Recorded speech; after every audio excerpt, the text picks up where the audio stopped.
এসএসসির নতুন বিজ্ঞপ্তিকে চ্যালেঞ্জ করে মামলা। হ্যাঁ, আপনারা ঠিকই শুনছেন। কবে এই মামলার শুনানি এবং বিস্তারিত পুরো ব্যাপারটা জানার জন্য শেষ পর্যন্ত ভিডিওটি দেখতে থাকুন। তো যারা নতুন দেখছেন আমাদের এই চ্যানেলটিকে অবশ্যই সাবস্ক্রাইব করে রাখুন এবং পাশে থাকা বেল আইকন প্রেস অল করে দেবেন। যারা ফেসবুক থেকে দেখছেন পেজটিকে ফলো করতে ভুলবেন না। তো নতুন করে শিক্ষক নিয়োগের বিজ্ঞপ্তি প্রকাশ করেছিল। আপনারা জানেন যে স্কুল সার্ভিস কমিশন সুপ্রিম নির্দেশ মানা হয়নি বলে অভিযোগ এবং এসএসসির নতুন বিজ্ঞপ্তিকে চ্যালেঞ্জ করে কলকাতা হাইকোর্টে মামলা দায়ের হয়েছে। আগামী 5ই জুন অনারেবল জাস্টিস পার্থসারথী চট্টোপাধ্যায়ের বেঞ্চে শুনানির সম্ভাবনা রয়েছে।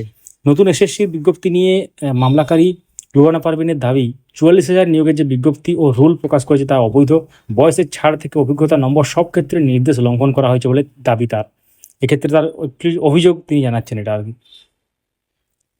আদালতে মামলাকারী আইনজীবী জানান, সুপ্রিম কোর্টের নির্দেশ অনুসারে 2016 সালের সিলেকশন প্রক্রিয়া ওই সালের রুল অনুযায়ী হতে হবে এবং 2016 সালের ক্যান্ডিডেটদের মধ্য থেকে তার নির্দেশ করা রয়েছে, কিন্তু এক্ষেত্রে সেই নির্দেশ মানা হয়নি। বয়সের ছাড়ের বিষয়টিও নির্দেশ মেনে করা হয়নি বলে দাবি মামলাকারীর। এবং মামলাকারী আইনজীবী আদালতে জানান, কোনো প্রার্থী যদি একাধিক পরীক্ষা বসে তাহলে প্রতি সিলেকশনে বয়সের ছাড় পাবেন, কিন্তু নতুন বিজ্ঞপ্তিতে একবার মাত্র সুযোগ দেওয়ার কথা জানানো হয়েছে। অন্যদিকে অভিজ্ঞতার ক্ষেত্রে 10 নম্বর করে দেওয়া হয়েছে, সেই বিষয়কেও চ্যালেঞ্জ করা হয়েছে।